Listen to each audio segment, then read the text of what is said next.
Bienvenue dans le second épisode de L'Ombre d'un goût, le podcast qui traite de musique, cinéma et littérature. Je suis Guillaume, votre hôte. Aujourd'hui, je reçois Florian Rosterholz, photographe. Flo est un photographe de mode freelance dont vous pouvez voir le travail sur Instagram à l'adresse followflow_boti.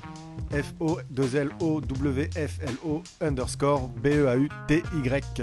Créatif talentueux, Flo est, comme tous mes autres invités, curieux de nature.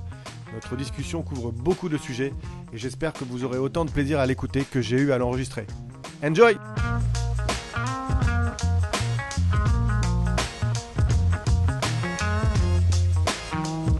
La relation à la musique, je pense que mes premières émotions musicales enfant de ce que je me rappelle, je pense que c'est le moment où mon père a acheté son premier lecteur CD à la maison. Alors, on avait une platine vinyle, mais je me rappelle pas, tu vois, j'ai pas de souvenir de le voir écouter des vinyles sur cette platine. Par contre, c'est vrai que je me rappelle quand il a eu son premier ampli avec son lecteur CD, c'était une petite révolution dans la maison. Événement, ouais. Et notamment, mon père il a toujours écouté beaucoup de pop rock, c'est plutôt son style musical. Je me rappelle qu'il avait toute une collection de CD, c'est une collection qui s'appelle Rockline. Je sais pas si ça te parle ou pas. C'est quoi, c'est une Donc, sorte c'était des compilations ouais. par année, enfin, tu vois, d'artistes rock. Donc, c'était, mon père, je sais que c'était Mark Knopfler, Yes. Dire Straits, tu vois, des choses comme ça. Classic rock, fin 70s, ouais. Ouais. Donc, il y avait un peu de ça. Et après, moi j'ai grandi plutôt avec, si je parle de mes goûts musicaux enfant, plutôt avec la dance music, quoi. Moi, mes premiers CD qu'on m'a offert ou que j'ai écouté en boucle, sur lequel je faisais des chorégraphies endiablées. Heureusement qu'à l'époque, la cassette, des vidéos. la cassette dans la caméra coûtait cher, je pense, et on n'a pas trop enregistré. Mais je sais que j'ai des vidéos. Ma mère a des vidéos de moi en train de danser. Ouais. Filmé au caméscope. Les trucs qu'il faudra jamais que ça ressorte pour les mariages et compagnie. Mais ouais, donc c'était tous les dance machines, quoi. Moi, j'étais abreuvé, nourri à ça. Yes.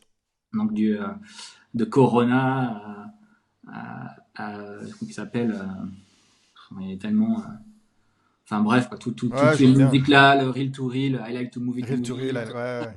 Il y avait toutes les compiles qui sortaient chaque été, ouais. Yes. Ouais, donc tous les dance machines et puis l'émission de télé aussi, parce que c'était porté à la télé. Donc avec mes parents, j'écoutais plutôt le top 50. Je sais pas si tu vois avec l'émission. Marc Toesca. Exactement. Ah, j'aime bien le générique. Donc voilà, donc le top 50 à table le dimanche avec mes parents. Je crois que c'était le dimanche, je sais plus, samedi ou dimanche. C'était sur Canal, non, ça? Ouais. Et Dance Machine, c'était sur M6. Et Dance Machine, ouais, c'était M6, Charlie et Lulu et tout ça, quoi. Charlie, ouais. Ah oui, c'est ça qu'ils l'ont présenté, ouais.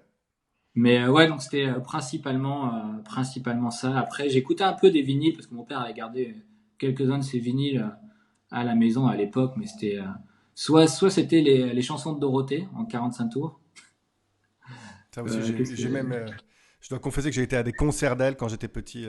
Mon père m'a emmené. Ouais. Yes. Et je pense que le vinyle que j'ai le plus écouté enfant, alors c'est pas le grenier, mais en fait c'est à l'étage de chez mes parents. Ils ont aménagé les combles à l'époque pour faire une chambre pour mon frère quand ma sœur est née, parce qu'il y avait 2 chambres d'enfants et donc il fallait une 3e. Et du coup, je me rappelle avec mon frère écouter des vinyles et celui que j'ai le plus écouté, je pense, c'était le Jerk, Thierry Hazard. Quoi. Thierry Hazard, ouais. Ah, je kiffais Thierry Hazard. Yes. Quoi. Donc, je dansais le Jerk à l'étage. On va danser le Jerk. Ouais, je me rappelle. Ouais. Et je vais t'expliquer, l'album que je choisis, c'est Americana d'Offspring. Yes. Donc, 98, j'avais donc... on est loin de la dance music, ouais. Donc, tu as 12 ans. J'avais 12 ans quand il est sorti, mais je suis pas sûr d'avoir écouté quand il est sorti. Quoi. Ouais, un peu après. Je pense que je l'écoutais un peu après. J'ai dû l'écouter... Je devais avoir quelque chose comme 15 ans, peut-être. C'est celui où il y a leur plus gros tube? Ouais. Ouais, ok. Avec la tête de mort enflammée. La sauterelle, non, il fait la balançoire sur une sauterelle. Je crois un truc comme ça, ouais. La balançoire, je crois, sur la pochette. C'est même pas moi qui ai découvert cet album. En fait, c'est mon frère et ses copains qui étaient. Donc, mon frère, il a 4 ans de plus que moi. Ouais. Donc, lui était vraiment au lycée à l'époque. Dans l'âge, ouais.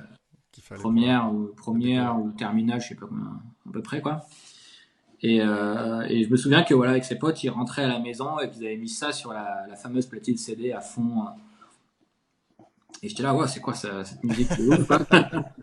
Et puis, comme tout petit frère qui a envie de faire comme son grand frère, Tu t'es intéressé. je me suis intéressé un peu plus au voilà, phénomène pop rock punk, un peu punk rock aussi de l'époque, quoi. Donc j'ai totalement zappé la période grunge. Moi, c'est pas du tout Ouais, je t'étais sais que petit en toi même un temps, peu toi. plus, Ouais, ouais. mais moi, j'ai pas du tout été influencé par ça. Et ce qui était marrant, c'est qu'il y avait un des potes de mon frère qui dessinait beaucoup. Il recopiait des comics américains. Et j'ai un peu choisi cet album-là parce que ça a été aussi un tournant pour moi. Parce que j'avais toujours fait un peu de peinture quand j'étais enfant, tu vois. Ben, après le piano, j'allais au cours de peinture. Parce que faut savoir que mes parents, ils ont aucune fibre artistique. D'accord. Quasiment aucune. Le néant.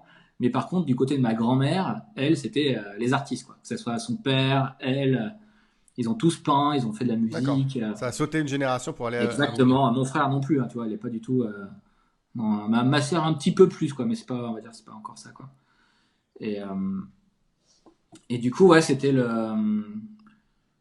la révélation un peu sur la partie dessin, quoi. J'ai trouvé ça trop beau. Il a recopié des pochettes aussi d'albums de rock. Ça m'a donné envie de faire comme lui. Et donc j'ai commencé à ce moment-là vraiment à essayer de prendre des images et recopier ces images-là, D'accord. crayon à papier, tout simple. Et du coup, la couverture de Offspring de Americana, c'en a une qui t'a marqué un peu comme image? Non, Au-delà de alors la lui, musique. il avait fait une autre couverture d'un album. Je crois que je sais pas, si c'était Blood Hot Gang ou je sais plus quel, Yes. un, Ah, un j'aimais autre bien groupe, Blood quoi. Gang aussi, C'était ouais. ou Nine Inch Nails, je sais plus. Enfin, c'était une meuf, une espèce de fille un peu à la Harley Quinn avec une sucette, enfin, qui était assez sympa. Et il a il dessinait beaucoup des comics Spawn.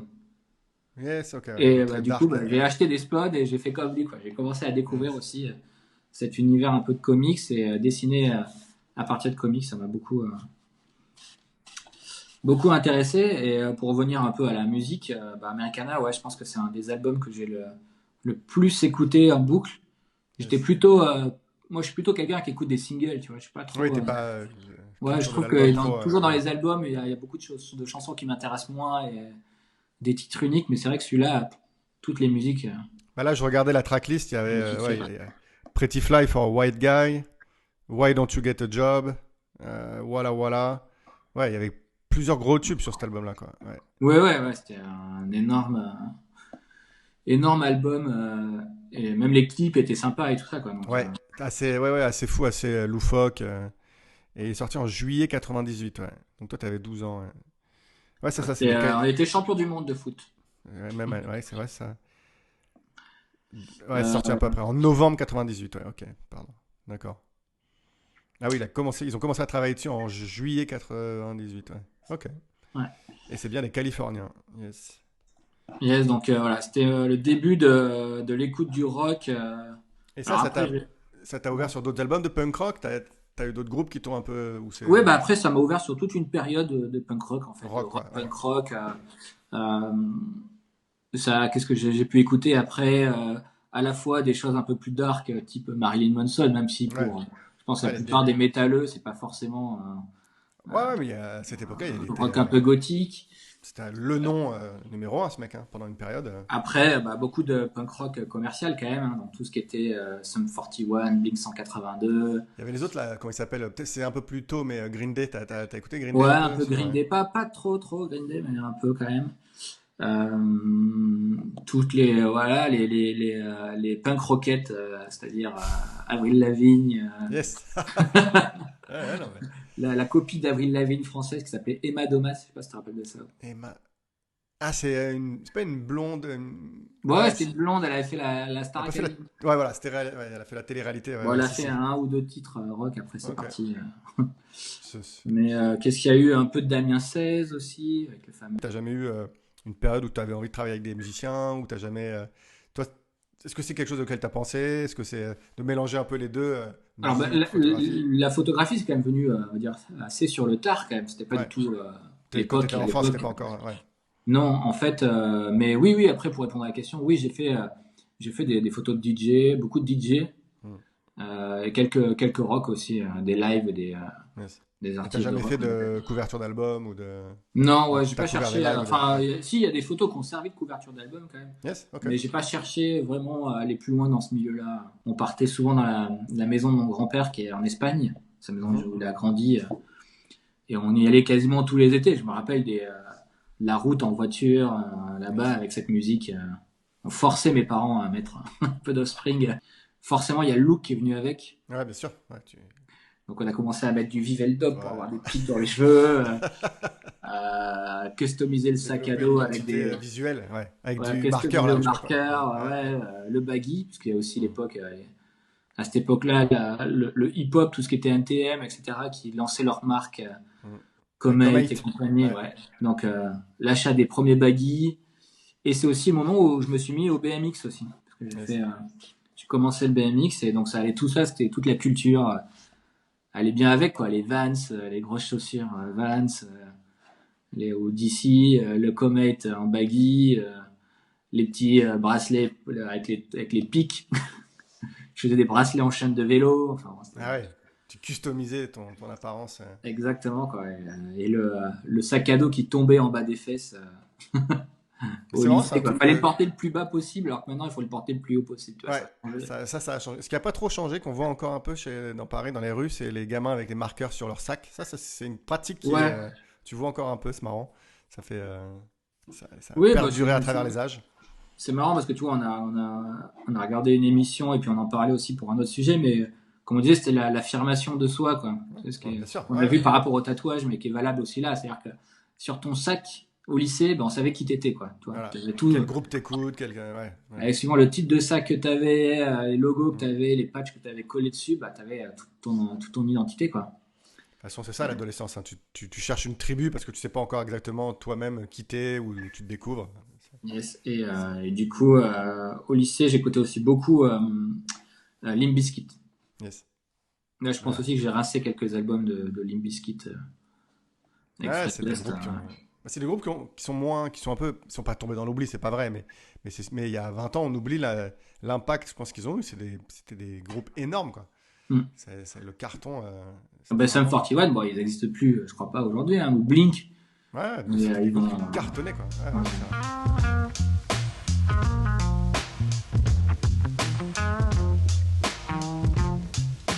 Si on parle de moi, il y a deux films qui m'ont marqué et que j'adore. C'est Top Gun Mhm. et Je Jurassic connais. Park. Je connais pas ces films. Ouais. Ouais, ouais, mais peu de gens les ont vus. Hein, Les petits films indépendants. Ouais. voilà, faut connaître les cinémas d'arrêt d'essai. Tu vois. Ouais. Voilà, faut fréquenter ce genre de lieu pour Top pouvoir voir Gun, ça. eh ben on va parler de Top Gun un peu. Ouais, Surtout que c'est à propos, vu que, bon, là, avec tout ce qui se passe en ce moment avec la pandémie, ça a été reporté, mais il y a de toute façon, normalement, Top Gun 2 qui sort cette année. yes, et à la suite. Bah, en fait, Alors, les deux films sont connectés à deux passions que j'ai eues enfant, hein, qui étaient les avions et les dinosaures. Tout simplement. Je pense les dinosaures avant les avions, mais je sais pas pourquoi. Il y a eu quelque chose qui m'a fasciné. Et, j'ai eu comme ça chez moi des collections de cassettes vidéo sur la guerre du Golfe, sur des trucs. C'est pas vraiment un truc adapté fun à et des léger. enfants, quoi. Ouais. Ah, je te jure, mais j'avais des vidéos comme ça par rapport aux avions, aux hélicoptères. Voilà, puis c'était la guerre un peu de notre génération. On n'a pas connu les guerres d'avant, mais c'est vrai que la guerre du Ouais, Golfe, c'est c'est vrai, ouais. beaucoup plus contemporain Bien sûr. Ouais. pour des gens des Bah, années on était vivants 80, déjà, nous. 90. Ouais. Tout ce qui était la guerre froide, c'était un peu terminé déjà. Moi, je suis de 86, donc Ouais, ouais, 89. ouais. C'est vrai. J'ai pas vraiment connu ça, mais Parce que du coup, Top Gun, il est sorti en 86, si je dis pas de bêtises. C'est ça, hein. 86, ouais. Donc l'année de ta naissance. Donc toi, tu l'as découvert à quel âge? T'avais quoi, 8 ans, 7 ans? Ah, Top Gun, je l'ai dû, ouais, je sais pas, peut-être une dizaine d'années, je pense. Donc au milieu des années 90. Ouais. Euh, J'ai pas souvenir de la première fois que je l'ai vu. hmm. Mais t'avais une Pour cassette? être honnête, Ou tu l'as mais vu à la télé? ouais, je l'avais en cassette En vidéo. cassette, ok. Je l'avais en cassette et ouais, donc c'est vraiment lié à ce côté fan des avions et donc je connaissais un peu tous les avions. À l'époque, je faisais des petites maquettes aussi. Hmm. Est-ce que tu avais les maquettes que t'emboîtes, là, les petits trucs en. Ouais, les Ouais, maquettes LR, là, les trucs en ouais, plastique. voilà, ouais. J'avais Ah ça ouais, aussi. j'en ai fait pas mal, quoi. J'en ai raté beaucoup, hein, j'en ai Ouais, moi beaucoup aussi. raté. Parce que j'étais pas patient, quoi. Donc, moi, c'était c'était mon truc du mercredi, tu vois. Ouais. Quand mes parents, alors, comme j'étais déjà un peu plus grand, mes parents étaient au travail, et j'étais tout seul, tu vois, à la maison. Et du coup, j'habitais juste pas très loin à pied d'un magasin de jouets. D'accord. Et donc, bah, j'allais dans ce magasin de jouets et Et j'allais acheter, t'achetais. avec mon argent de poche du mois, Hmm. une maquette, mais il fallait que la maquette, elle soit pliée dans l'après-midi, quoi, tu vois. Et Ouais, pas de y a temps de pas de temps séchage. pas de temps à perdre, quoi. Donc, généralement, ça donnait un peu n'importe quoi. Il y a deux choses majeures pour moi dans le film, c'est les prises de vue aériennes avec des vrais Ouais, avions. voilà. Voilà, le fait que ce soit pas de la 3D, bon à l'époque c'est pas très envisageable, mais pas des maquettes Oui, oui, oui, c'est stop vraiment motion ou des choses comme ça. Il y en a quelques, il y filmé. a quelques passages, on le voit quand ils se retournent, là, qui font Ouais, ouais, la fameuse vue de cockpit, on voit que c'est pas ouais. des Mais sinon, ils conditions ont vraiment réelles. filmé dans les airs, ouais. Ouais. Ouais, il y a quelque chose de puissant, les flammes qui sortent des réacteurs, le bruit des réacteurs, et puis toute la musique, quoi, la bande son Ouais. aussi, La bande son et, du film, c'est qu'elle est, elle est forte, hein, ouais. qui était géniale, quoi, de Kenny Loggins. Après, les premières fois, oui, dont l'histoire était un peu. Je comprenais pas vraiment les tenants et les aboutissants de l'histoire, quoi. Oui, oui. Pour moi, c'était. Je confondais. Il y a des personnages que je confondais. Je comprenais pas tout, quoi. Mais Mais je pense que c'est ce qui fait la force du film. C'est pas forcément sa complexité narrative ou autre, c'est que c'est visuellement un film qui incarne les années 80, qui incarne un truc fort, quoi, dans l'inconscient collectif. C'est toute une époque de cinéma qui est bah pour, comme ouais, tu l'as Tony dit Scott. maintenant. Et, Maintenant, c'est effets spéciaux, CGI et tout ça. À l'époque, il y avait ce côté et brut. j'aime beaucoup aussi un autre film qui est très proche de Top Gun, c'est Jour de tonnerre, Ouais, bah, Days of ouais, Thunder, c'est qui est un peu dans le même principe, sauf un que Top Gun c'est pas avec des des voitures, avions, mais quoi. c'est des voitures, quoi. Et c'est Ouais, ça, ouais. toujours Tom Cruise, il y a toujours une fille, il y a toujours, il y a toujours un peu d'humour. Et quelle fille, putain, ouais. Ouais, ça, la future Madame Tom Cruise, du coup. Ouais, ouais. Mais ouais, il y avait un peu ce côté-là aussi, quoi, avec les voitures, la manière dont c'est filmé. Mm. Voilà, il n'y a pas de violence, en plus, c'est pas spécialement violent, donc tu Non, peux le c'est vrai. voir, même enfant. Mais même Top Gun n'est pas très violent Non, comparé à ce justement, ouais, que. c'est pour ça, il n'y a Ouais, pas. Quand il détruit un avion, tu vois, il y a pas forcément un gros plan du mec non. qui meurt. Là, puis il y a beaucoup de moments dans le film qui sont consacrés à genre l'histoire de Tom Cruise avec la nana sur la base ou Ouais, tous les entraînements de les combat, entraînements. Il y a plein de moments un peu down, un peu calme, on va dire. C'est pas. Ouais, le c'est. volleyball. La- Oui. alors, je sais pas si t'es conscient ou non, mais peut-être la scène la plus homo-érotique de l'histoire du cinéma, quoi. Ouais, mais ça satisfaisait les dames, je pense. Ah oui, je pense que. Et Il en certains. fallait, il en Ouais. fallait. Ah oui, oui, non, cette scène, elle est mythique, quoi.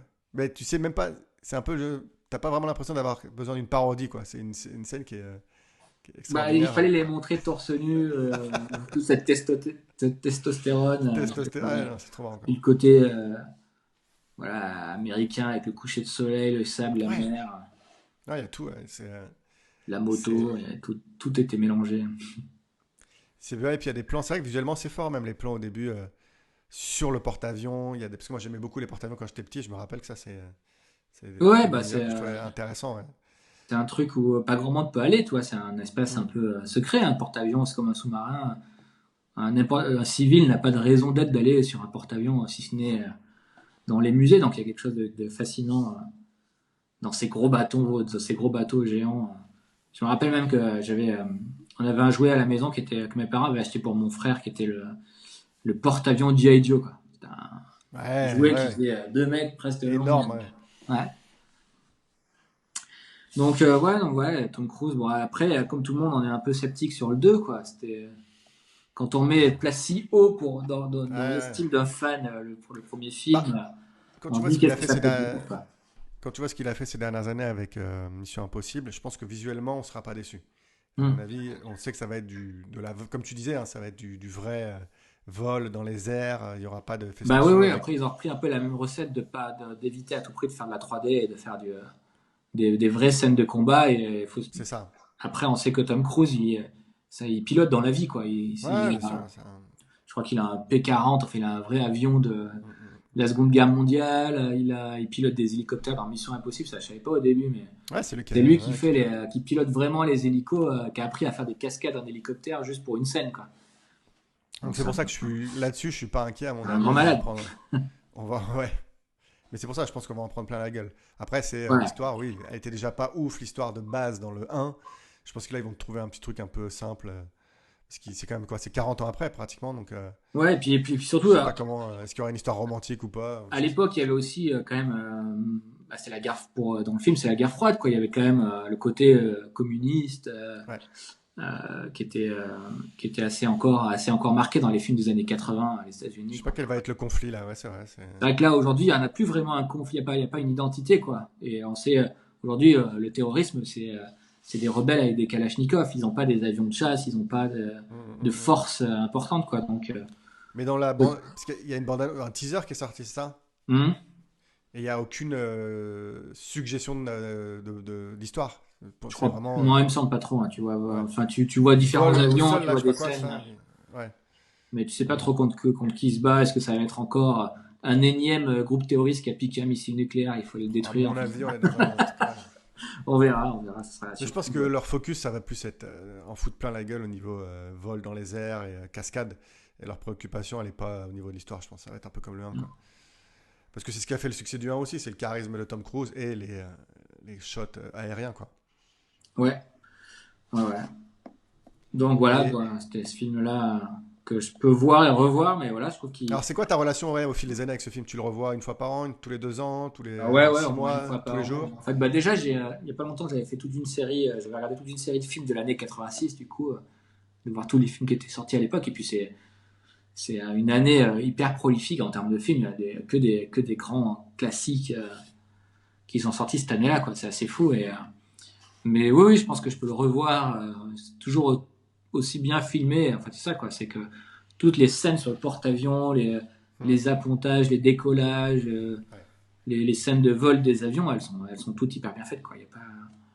Je pense que c'est un film qui avait été réfléchi avec l'armée, avec des Ouais, spécialistes. de toute façon, ouais, je crois qu'il y a une collaboration directe entre l'armée. Ils ont fourni du matos et tout, si je me trompe Mais pas. je regarde des fois sur YouTube, il y a des chaînes avec des pilotes de chasse, des anciens pilotes de chasse de F-18 Yes. où il y en a un français là, qui commence à monter justement, un ancien pilote de Rafale, et ils ont toute une série de vidéos où justement ils analysent des films où il y a des avions de chasse et ils démontent un peu les films, tu vois, genre dire ça, on fait jamais ça, ça oui, ça c'est vrai.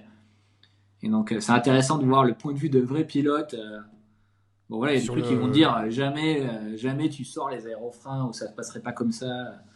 Mais autant il y a d'autres choses qui sont très réalistes et très bien et très vraies, quoi. Et c'est vrai que moi j'ai jamais accroché parce qu'on a quand même eu un Top Gun français un peu, qui est le Ah film oui, c'est quoi?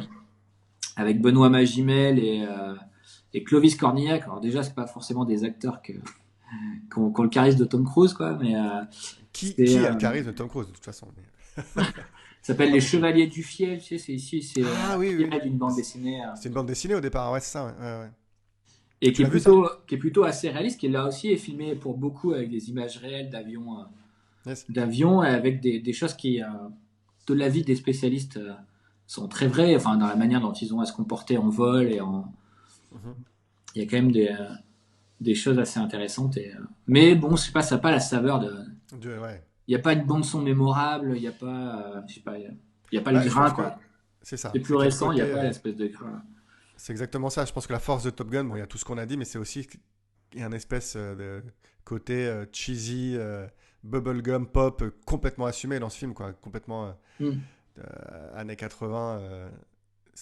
Bah, il y a un C'est too équilibre much limite, mais c'est marrant, quoi. il y a toujours eu un équilibre dans ces années-là de films d'action, mais avec quand même un côté hyper, je sais pas un second degré, mais il y a toujours un truc très naïf, Ouais, ouais, complètement. Ouais. très Alors après, ça peut. gentil. Je pense que ce film-là, pour certains, il est vu comme une sorte de propagande un peu pour l'armée américaine. Où il y a c'est un peuple qui est très nationaliste, les Américains, donc c'est assez différent de nous en termes de sensibilité. Mais du coup, c'est marrant parce que ça fait un côté un peu parodique, un peu complètement assumé. Non, puis bon, après, Involontairement. c'est des choses qui existent, hein. L'école, les Ouais, écoles, ouais. même le porte-avions qui est dans le film, c'est le porte-avions officiel sur lesquels tous les pilotes de l'aéronaval apprennent à ponter, hein, quand tu vas, D'accord. que ce soit Yes. parce qu'ils ont des échanges, les pilotes français, les pilotes américains, la plupart je crois, tous les pilotes de l'aéronaval français, ils vont forcément s'entraîner aux États-Unis un moment. Et, ils ont leurs ailes d'appontage là-bas parce qu'ils ont des bateaux beaucoup plus grands aussi, hein, que les porte-avions français. Oui, ouais, d'accord. Porte-avions français, je crois que tu peux pas apponter et décoller en même temps, c'est là ou c'est l'autre. Ah Alors oui, ils que peuvent, là, quoi. sur ces porte-avions là, ils peuvent faire les deux en même temps. Enfin bon, bref.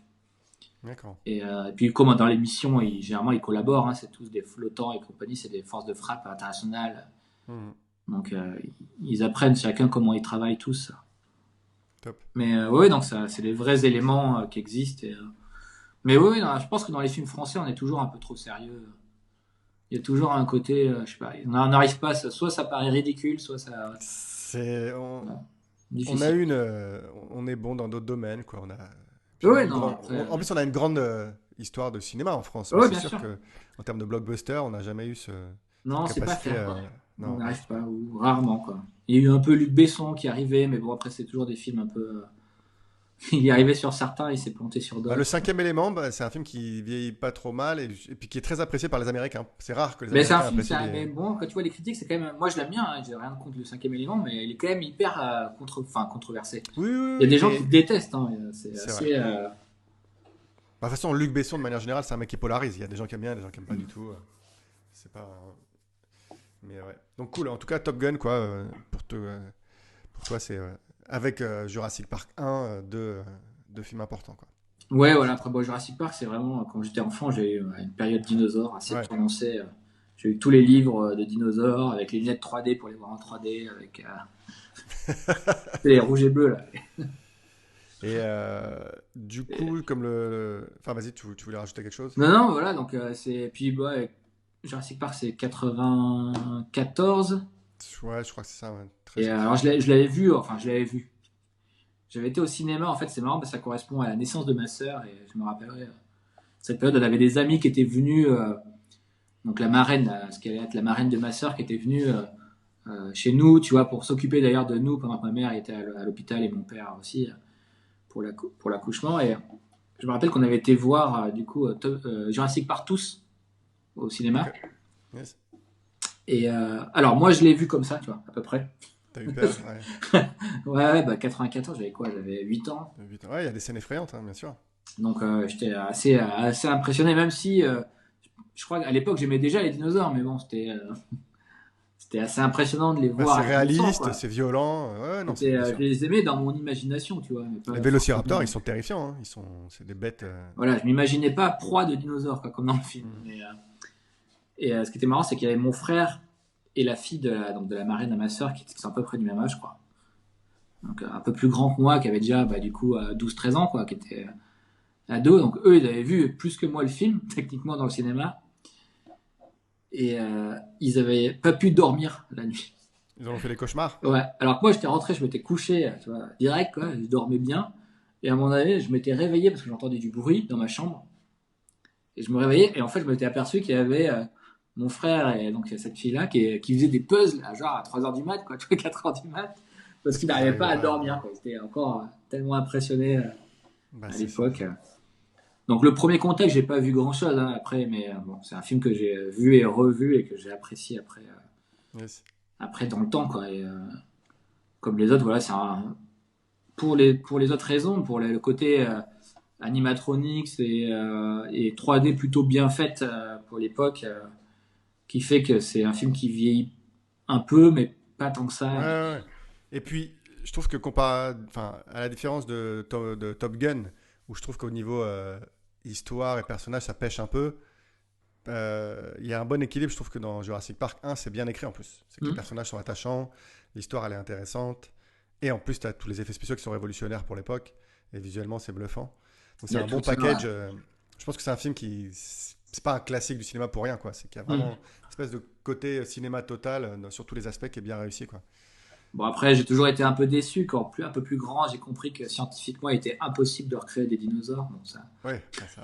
à partir de l'ambre et tout, que c'était une fausse bonne idée, quoi, qu'il y avait, qui pourrait pas, mais oui, puis du coup, bah, il y a eu toutes les suites, le 2, le 3, bon, maintenant les Jurassic World aussi qui continuent et qui continuent un peu l'histoire, mais je les apprécie tous, hein, tous à peu près, les Jurassic Park. Maintenant, le premier, ça reste quand même, pour Ouais, pour moi, moi, c'est de ceux que le j'ai vus, ça monument, reste quoi. ouais, voilà, le meilleur quand même, quoi. Ouais. Parce Et, que Jurassic World et tout ça, c'est sympa, c'est bien fait visuellement, mais ouais, mais il n'y a pas de à part- surprise, quoi. Le ouais, premier, c'était la surprise, c'était la première fois qu'on voyait. ouais, puis Chris Pratt et l'autre, la rousse, là, je sais plus comment elle s'appelle. Ouais. C'est pas des personnages qui sont très intéressants. T'as pas envie de les suivre autant que t'as envie de suivre Sam Neill ou, à l'époque, ou Jeff Goldblum ou tous ces mecs-là, quoi. En fait, c'est comme je te disais, quand on parlait de Top Gun et ça, je pense qu'à l'époque, 80, 90, il y a une époque où ils arrivaient à faire des films ambitieux, blockbusters, avec un équilibre qui était parfait entre l'action et l'attachement, l'humour, le sérieux aussi des c'est bien personnages. dosé. Ouais. Ça, ils font des blagues, mais c'est pas non plus des blagues Oui, c'est pour pas faire des stupide. blagues. C'est plutôt bien fait, c'est subtil, quoi. Et je trouve qu'on a perdu un peu cette subtilité, quoi. Aujourd'hui, il faut en faire des caisses, quoi. Tu vois, Alors, soit il faut faire des caisses, soit il faut être méta et faire des blagues, tu fais un clin d'œil au spectateur, tu vois, à la Deadpool. Et c'est un peu, je suis un peu moins fan de cet humour-là, quoi. Mais bon, c'est une autre époque, hein. On parle d'un film qui a 30 ans, plus de 30 ans maintenant, donc. Ouais. Mais ouais, non, il vieillit bien. Ça, Ouais, donc après, et du coup, j'en ai profité aussi pour lire le livre, un peu très tard, hein, très tardivement.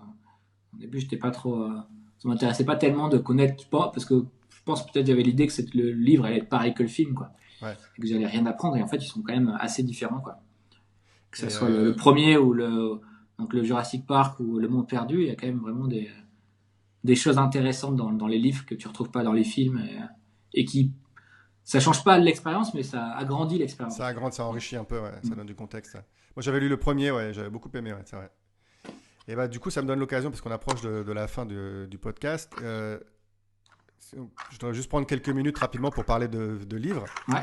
Est-ce que tu as un livre à nous mentionner ou est-ce que tu avais un Yes. choix Alors ça a été difficile parce que, comme tu l'as vu, je suis quelqu'un dans le visuel, Ouais. dans la perception auditive, I know. visuelle, et la lecture, ça m'a jamais passionné.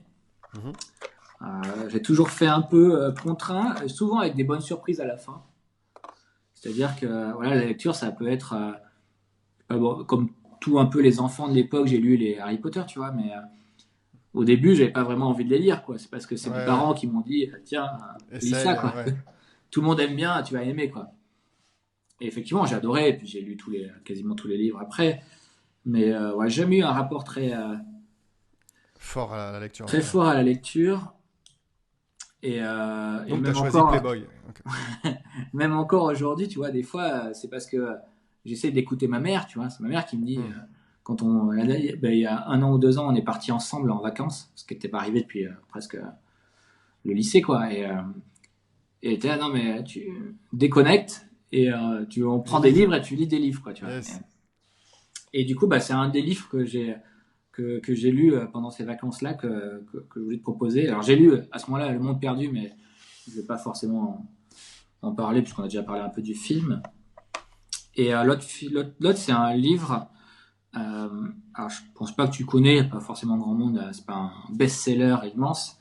C'est un livre qui s'appelle La Bête d'Alaska. Non, effectivement, je Et connais qui est pas. d'un écrivain qui s'appelle Lincoln Child. Okay. Lincoln, pardon, Child. Okay. Et c'est un écrivain qui fait a priori c'est le seul livre pour l'instant que j'ai lu de lui, mais qui fait des livres un peu techno, thriller. Bon. Et je choisis ce livre parce que c'était. Ouais, vas-y, ouais, dis-nous comment Il y avait quelque chose qui était. Alors, c'est ma mère qui m'a dit, j'ai lu ça, tu vas voir, ça va être sympa, tu vas aimer, quoi. Et ce qui était marrant, c'est que ça faisait écho à une série que tu m'avais conseillé de voir pendant la même période, qui était The Terror. Ouais. Best série ever. Donc, qui n'est pas une série hyper connue, hein, que c'est pas le top Netflix. C'est dommage d'ailleurs, mais qui est une très belle série. Ouais. Et du coup, il y a beaucoup de choses qui se répondent entre ce livre et cette série, quoi. Tu peux nous faire un résumé rapide du synopsis du bouquin En gros, contexte. ça se passe dans le nord de l'Alaska, donc dans une zone un peu hyper sauvage et reculée.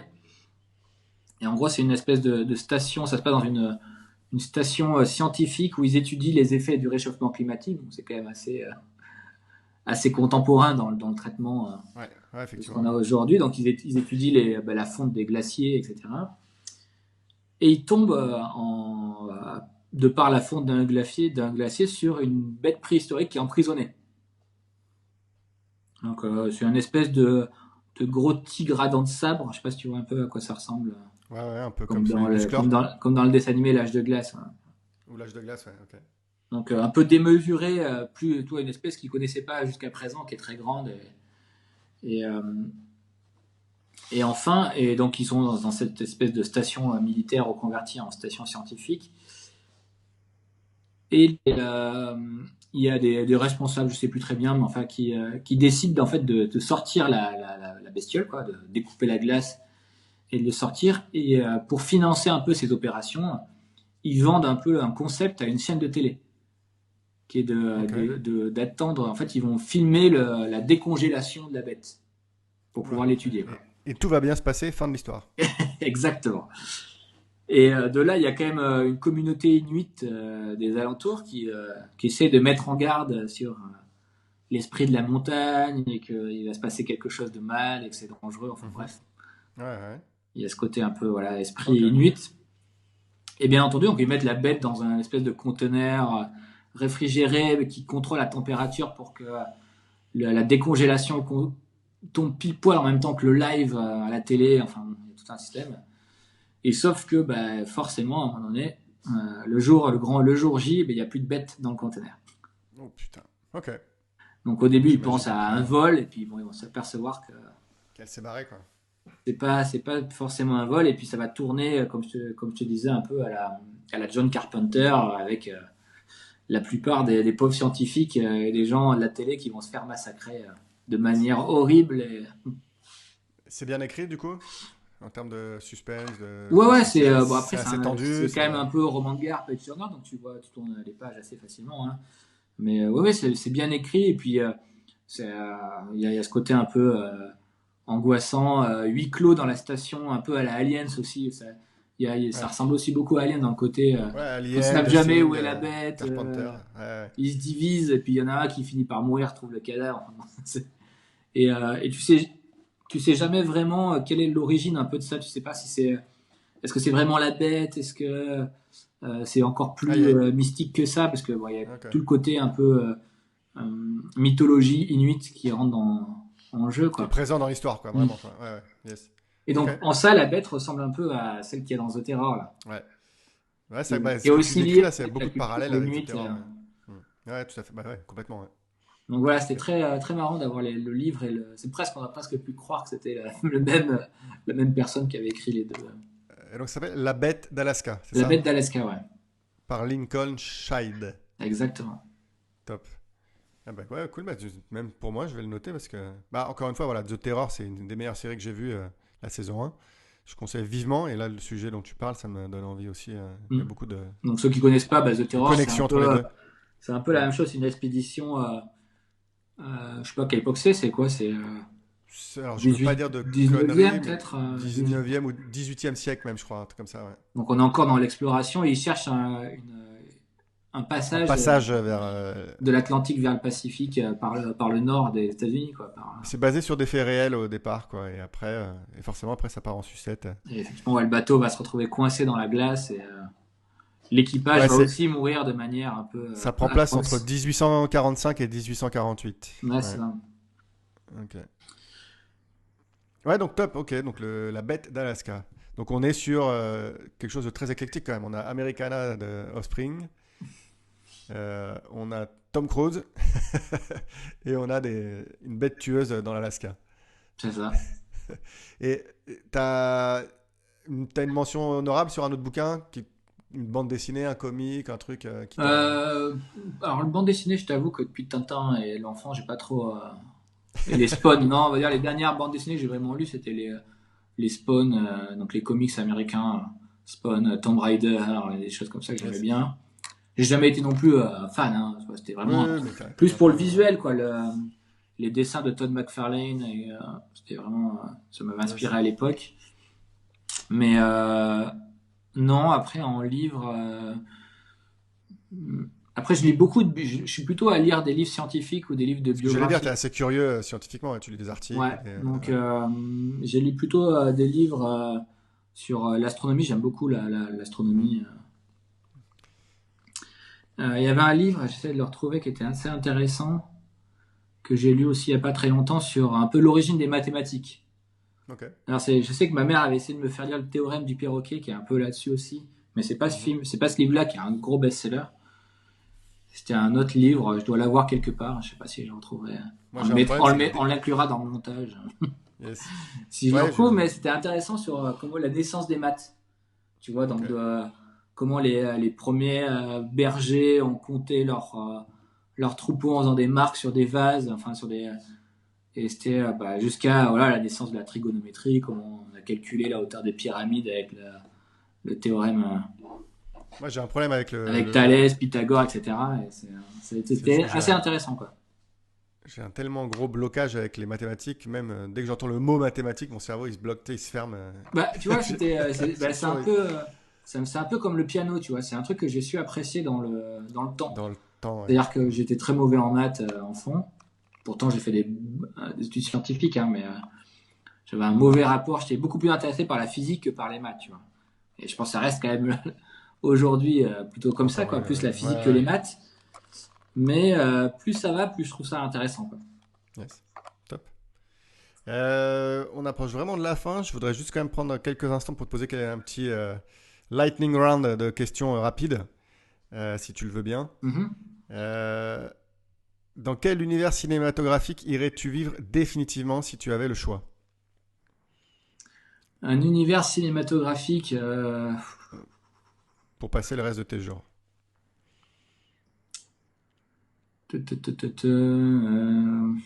Alors, je vais pas dire Star Wars parce que tout le monde dirait Star Wars. Mon invité précédent, il a dit Star Wars, ouais. Euh, Mais t'as le droit, hein, tu peux dire ce que tu veux. L'idée, c'est de. En Enfin, fait, il y a deux époques que j'aime bien. J'aime beaucoup les années 60. Donc j'aurais pu dire, je sais pas, dans un Austin Powers, un truc un peu Yes. fun, insouciant, très coloré et très 60s, 70s. Ou alors sinon dans un univers futuriste, très éloigné, mais je sais pas.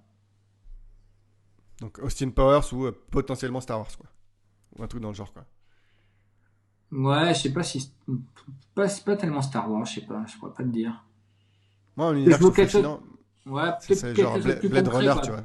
plus C'est réel. flippant, mais Ouais, mais en ouais. même temps, j'aime pas les futurs Ah, c'est souvent glauque, qu'on quoi. nous propose, quoi. Donc, j'arrive pas à me souvenir. Est-ce qu'il y a un film dans un futur où c'est sympa, où tout se passe bien? Mais en général, le Pas futur, il est utilisé vraiment. pour des choses très négatives, quoi. Ouais.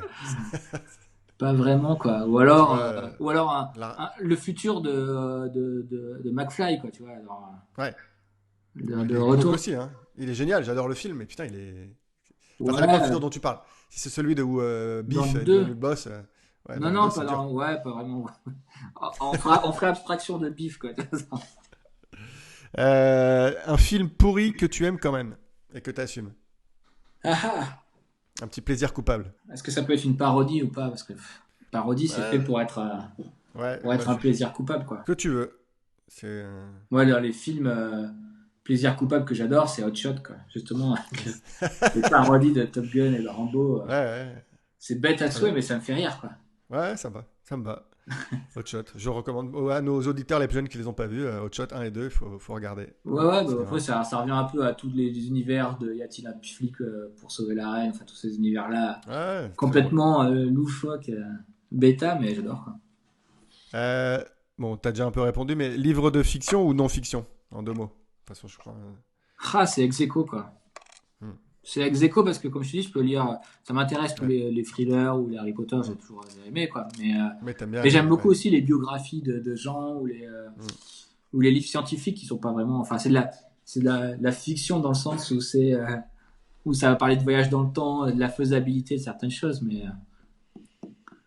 ouais, Yes. il y a pas vraiment, c'est équilibré, quoi. L'un ou l'autre. Tablette ou vrai livre? Alors pour lire un vrai livre quand même. Vrai livre. Hmm. Euh, Patoche ou Hanouna? Patoche. Précision pour nos auditeurs. Attends, Florian. tout à l'heure j'ai vu Florian est originaire de la même région que Patrick Sébastien. j'ai vu passer une phrase là, sur Instagram où apparemment il y avait un mec qui hallucinait parce qu'il y avait la manière dont c'était écrit, c'était genre que Macron avait décidé pour ne pas paraître trop éloigné du peuple un peu, tu vois, genre de répondre à Jean-Marie Bigard qui avait fait une phrase en disant qu'il en avait marre d'être dirigé par des cons. Et il disait qu'il avait discuté avec Jean-Marie Bigard par l'intermédiaire de Patrick Sébastien. Alors, t'imagines le Le monde président de la parallèle. République Ouais. qui discute avec Bigard par l'intermédiaire de Sébastien, ça devait être c'est assez sympa, quoi. Yes. Cool. Bah écoute, merci beaucoup Flo, en tout cas, c'était vraiment sympathique. Ouais, c'est tout, c'est déjà fini. Voilà. Bah, on est à plus d'une heure déjà de T'as discussion. pas d'autres questions du style est-ce que tu préférais boiter toute ta vie ou, Non, je devrais penser à ça pour un prochain ou épisode, tu c'est pas sais, con ça. les questions horribles où il n'y a pas de, Ou y a pas les de bonne Would you solution. rather, yeah. C'est ça. Et Tu en deux étais mots, un fruit à coque. Quel fruit est-ce que t'as un... Non mais c'est une bonne idée, je vais y réfléchir à ça. Est-ce que t'as un Insta que tu veux balancer ou un Facebook où on peut te voir? Après je sais que toi tes photos tu les mets pas trop sur Instagram mais si jamais Ouais, j'en mets parce que je suis obligé. Après, moi, je suis pas très. Enfin, les réseaux sociaux, ça me saoule un peu, quoi. Hmm. Et, j'essaie de pas être dans la mode des réseaux sociaux, tu vois. En termes de photographie, ça m'horripile de voir ce qui se fait sur Instagram ou sur ces plateformes où finalement, ça a tué d'une certaine manière la créativité. Il y a beaucoup de photographes qui font de la photo pour les réseaux sociaux et pas pour eux. Ouais. Ou pas pour. Oui, je vois ce que tu dis. Ouais. Et donc je les mets parce que bah, c'est une manière quand même de montrer mon travail et de connecter avec des gens qui potentiellement peuvent être intéressants, des modèles, d'autres artistes. Mais non, après c'est plutôt sur mon site qui s'affiche en bas de l'écran. Ça. Vas-y. Non, Ça voilà, sera après, c'est mon plus- nom et mon prénom et puis voilà, j'ai un Donc, Florian Rusterholz, Rusterholtz. Tu voilà, tapes ça dans Google et ça sort. exactement. Tu verras Ok. mes photos. Mais voilà, après les réseaux sociaux. Pour moi, c'est une manière de connecter avec mes amis, mais pas. Oui, c'est pas ton outil professionnel Ouais, ça numéro un. Yes. j'accroche pas, quoi. Ok. Yes. Je suis un vieux. Cool. Bah écoute, en tout cas, merci beaucoup pour ces choix. C'était vraiment intéressant comme discussion. Et puis, De rien. bah, on se voit très prochainement. Ça Tchuss. marche. Ciao.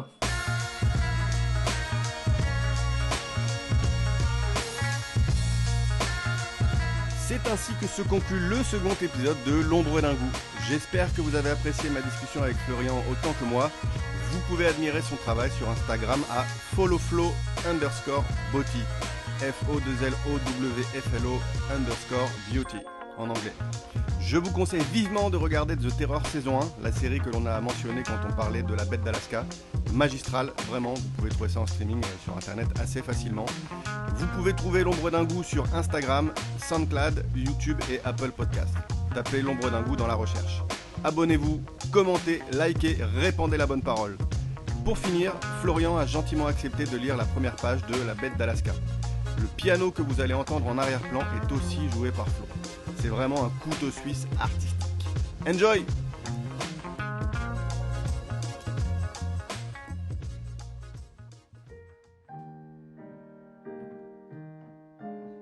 À la nuit tombée, lorsqu'une après l'autre les étoiles s'élevèrent dans le ciel gelé, Ussuguk s'approcha de la hutte à pas de renard.